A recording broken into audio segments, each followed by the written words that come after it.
Hi hello ನಮಸ್ಕಾರ ಎಲ್ಲರಿಗೂ welcome back to Divya's blogs. ಎಲ್ಲರೂ ಹೇಗಿದ್ದೀರಾ? ಎಲ್ಲರೂ ಚೆನ್ನಾಗಿದ್ದೀರಾ ಅಂತ ಭಾವಿಸ್ತಾ ಇವತ್ತಿನ ವೀಡಿಯೋನ ಸ್ಟಾರ್ಟ್ ಮಾಡ್ತಾ ಇದ್ದೀನಿ. ಇವತ್ತಿನ ವೀಡಿಯೋದಲ್ಲಿ ನಾನು ನೋಡಿಸ್ತಾ ಇರೋ ರೆಸಿಪಿ ಬಂದುಬಿಟ್ಟು ಪನ್ನೀರ್ ಮಟರ್ ಮಸಾಲ. ಬನ್ನಿ ಯಾವ ಥರ ಮಾಡೋದು ಅಂತ ನೋಡ್ಕೊಂಬರೋಣ. ಇನ್ನು ನನ್ನ ಚಾನಲ್ಗೆ ಯಾರು ಸಬ್ಸ್ಕ್ರೈಬ್ ಮಾಡಿಲ್ಲ ಪ್ಲೀಸ್ ಸಬ್ಸ್ಕ್ರೈಬ್ ಮಾಡ್ಕೊಳ್ಳಿ. ಈಗ ಒಂದು ಪ್ಯಾನ್ ತೊಗೊಂಡಿದ್ದೀನಿ. ಸ್ಟವ್ ಆನ್ ಮಾಡಿಕೊಂಡು ಪ್ಯಾನ್ ಇಟ್ಕೊಂಡು 4 ಟೇಬಲ್ ಸ್ಪೂನಷ್ಟು ಆಯಿಲ್ ಹಾಕ್ಕೊಂಡು ಒಂದು ಬಿರಿಯಾನಿ ಎಲೆ ಹಾಕ್ಕೊಂಡಿದ್ದೀನಿ. ಸಣ್ಣದಾಗಿ ಹಚ್ಚಿಟ್ಕೊಂಡಿರೋ ಅಲ್ಲ ಬೆಳ್ಳುಳ್ಳಿ ಮತ್ತು ಜೀರಿಗೆ ಕೂಡ ಹಾಕ್ಕೊಂಡು ಈಗ ಸಣ್ಣದಾಗಿ ಹಚ್ಚಿಟ್ಕೊಂಡಿರೋ ಈರುಳ್ಳಿ ಕೂಡ ಹಾಕೋತಾ ಇದ್ದೀನಿ. ಈರುಳ್ಳಿ ಸ್ವಲ್ಪ ಸಣ್ಣದಾಗಿ ಹಚ್ಚಿಟ್ಕೊಳ್ಳಿ, ತುಂಬ ಸಣ್ಣದಾಗಿ ಹಚ್ಚಿಟ್ಕೊಂಡ್ರೆ ಒಳ್ಳೆಯದು. ಇಲ್ಲ ಚಾಪರ್ಗಿದ್ರೆ ಚಾಪರ್ಗೆ ಹಾಕ್ಕೊಳ್ಳಿ. ಈಗ ಈರುಳ್ಳಿ ಎಲ್ಲ ಚೆನ್ನಾಗಿ ಬೆಂದಿದೆ. ಈಗ ಸ್ವಲ್ಪ ಕರಿಬೇವು ಮತ್ತು 2ರಿಂದ 3 ಹಸಿರು ಮೆಣಸಿನ್ಕಾಯಿನ ಹಾಕ್ಕೊಂಡಿದ್ದೀನಿ. ಅದನ್ನು ಕೂಡ ನೀಟಾಗಿ ಮಿಕ್ಸ್ ಮಾಡ್ಕೋಬೇಕು. ಚೆನ್ನಾಗಿ ಮಿಕ್ಸ್ ಮಾಡ್ಕೊಂಡಿದ ನಂತರ ಇಲ್ಲಿ ನಾನು ಹಸಿ ಬಟಾಣಿ ತೊಗೊಂಡಿದ್ದೀನಿ. 1/4 ಕಪ್ ಆಗೋಷ್ಟು ಹಸಿ ಬಟಾಣಿ ತೊಗೊಂಡಿದ್ದೀನಿ. ಇಲ್ಲಿ ನಾನು ಮಾಡ್ತಿರೋದು 3 ಆಗೋಷ್ಟು ನಾನು ಮಾಡ್ತಾಯಿದ್ದೀನಿ. ನೀವೇನಾದರೂ ಜಾಸ್ತಿ ಜನಕ್ಕೆ ಮಾಡ್ತಾಯಿದ್ದೀರಿ ಅಂತಂದರೆ ಸ್ವಲ್ಪ ಬಟಾಣಿ ಜಾಸ್ತಿನೇ ತೊಗೊಳ್ಳಿ. ಬಟಾಣಿ ಎಲ್ಲ ನೀಟಾಗಿ ತೊಳ್ಕೊಂಡು ಈಗ ಬಟಾಣಿ ಕೂಡ ಹಾಕ್ಕೊಂಡು ನೀಟಾಗಿ ಫ್ರೈ ಮಾಡ್ತಾಯಿದ್ದೀನಿ. ಎಲ್ಲವೂ ಮಿಕ್ಸ್ ಮಾಡ್ತಾ ಚೆನ್ನಾಗಿ ಫ್ರೈ ಮಾಡ್ಕೋಬೇಕು. ಬಟಾಣಿ ಹಾಕಿದ್ಮೇಲೆ 2 ಮಿನಿಟ್ಸ್ವರೆಗೂ ಅದನ್ನು ಫ್ರೈ ಮಾಡ್ಕೊಂಡಿದ್ದ ನಂತರ ಇಲ್ಲಿ ನಾನು 2 ಟೊಮೆಟೊ ತೊಗೊಂಡಿದ್ದೀನಿ. ಅದನ್ನು ಚೆನ್ನಾಗಿ ಪೇಸ್ಟ್ ಮಾಡ್ಕೋಬೇಕು. ನೋಡಿ, ಸ್ವಲ್ಪನೇ ನೀರು ಹಾಕ್ಕೊಂಡು ಪೇಸ್ಟ್ ಮಾಡ್ಕೊಳ್ಳಿ ಈ ಥರ. ನೆಕ್ಸ್ಟ್ ನಾನಿಲ್ಲಿ ಬಿಸಿನೀರಲ್ಲಿ 1 ಟೇಬಲ್ ಸ್ಪೂನ್ ಆಗೋಷ್ಟು ನಾನಿಲ್ಲಿ ಗೋಡಂಬಿನ ನೆನೆಸಿಟ್ಟಿದ್ದೆ. ಅದನ್ನು ಕೂಡ ಸ್ವಲ್ಪ ಪೇಸ್ಟ್ ಥರ ಮಾಡ್ಕೋಬೇಕು.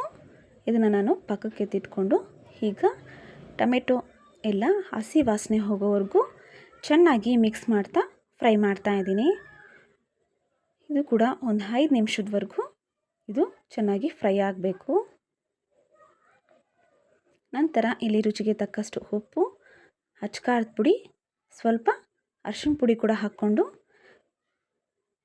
ನೀಟಾಗಿ ಮಿಕ್ಸ್ ಮಾಡ್ಕೊಳ್ಳಿ. ಅಚ್ಕಾರದ ಪುಡಿ ನೋಡ್ಕೊಂಡು ಹಾಕ್ಕೊಳ್ಳಿ, ಯಾಕಂದರೆ ಹಸಿರು ಮೆಣಸಿನ್ಕಾಯಿ ಹಾಕ್ಕೊಂಡಿರ್ತೀವಲ್ಲ, ಸೊ ಅದಕ್ಕೆ. ಈಗ ನಾನು ಇದನ್ನು ಲಿಡ್ ಕ್ಲೋಸ್ ಮಾಡಿಬಿಟ್ಟು ಒಂದು 5 ನಿಮಿಷದವರೆಗೂ ಬಾಯ್ಲ್ ಆಗಕ್ಕೆ ಬಿಡ್ತಾಯಿದ್ದೀನಿ. ಈಗ ಗೋಡಂಬಿನ ಪೇಸ್ಟ್ ಮಾಡ್ಕೊಂಡು ಇಟ್ಕೊಂಡಿದ್ವಲ್ಲ, ಆ ಪೇಸ್ಟ್ನೆಲ್ಲ ಹಾಕ್ಬಿಟ್ಟು ಅದನ್ನು ಕೂಡ ಚೆನ್ನಾಗಿ ಮಿಕ್ಸ್ ಮಾಡ್ಕೋತಾ ಇದ್ದೀನಿ. ನೋಡಿ, ಗೋಡಂಬಿ ಪೇಸ್ಟ್ ಹಾಕಿದ ತಕ್ಷಣ ಎಷ್ಟು ಚೆನ್ನಾಗಿ ಕಾಣ್ತಾ ಇದೆ ಅಲ್ವಾ? ನಿಮಗೇನಾದರೂ ಫ್ರೆಶ್ ಕ್ರೀಮ್ ಇದ್ದರೆ ಫ್ರೆಶ್ ಕ್ರೀಮ್ ಕೂಡ ಯೂಸ್ ಮಾಡ್ಬೋದು.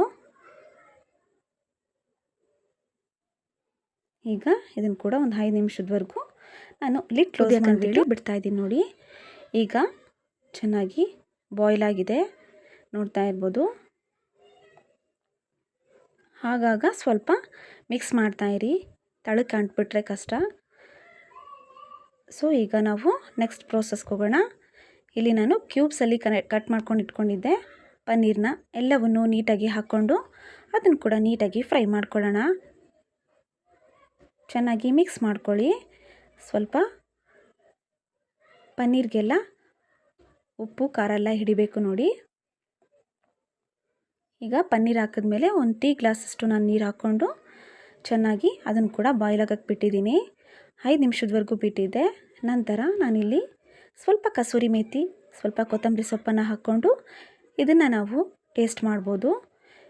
ಕಸೂರಿ ಮೇಥಿ ಹಾಕಿದ ತಕ್ಷಣ ಇದನ್ನು ಚೆನ್ನಾಗಿ ಮಿಕ್ಸ್ ಮಾಡಿಕೊಂಡು ಇದನ್ನು ಕೂಡ ಒಂದು 2 ಮಿನಿಟ್ಸ್ವರೆಗೂ ಬಿಡ್ತಾಯಿದ್ದೀನಿ. ಜಾಸ್ತಿ ಬಿಡೋಕ್ಕೆ ಹೋಗಬೇಡಿ, 2 ಮಿನಿಟ್ಸ್ ಸಾಕು. 2 ಮಿನಿಟ್ಸ್ ಆದಮೇಲೆ ಇದು ಚೆನ್ನಾಗಿ ಬಾಯ್ಲ್ ಆಗಿದೆ, ನೋಡ್ತಾ ಇರ್ಬೋದಲ್ವಾ? ಎಷ್ಟು ಚೆನ್ನಾಗಿ ಕಾಣ್ತಾ ಇದೆ ಅಂದರೆ ಚಪಾತಿಯಲ್ಲಿ ಮತ್ತು ಪರೋಟ, ನಾನ್ ರೋಟಿಯಲ್ಲಿ ತುಂಬಾ ಚೆನ್ನಾಗಿರುತ್ತೆ. ನಾವು ಡಿನ್ನರ್ಗಂತೇಳಿ ಮಾಡಿದ್ವಿ. ಸೊ ನೀವು ಕೂಡ ಒಂದ್ಸರಿ ಟ್ರೈ ಮಾಡಿ ನೋಡಿ. ಇಷ್ಟ ಆದರೆ please like and share and subscribe ಮಾಡಿ ಮತ್ತು ನಮ್ಮ ಚಾನಲ್ನ ಫಾಲೋ ಮಾಡಿ. ತುಂಬಾ ಥ್ಯಾಂಕ್ಸ್ ಯಾರ್ಯಾರು ವಾಚ್ ಮಾಡಿದ್ದೀರಾ.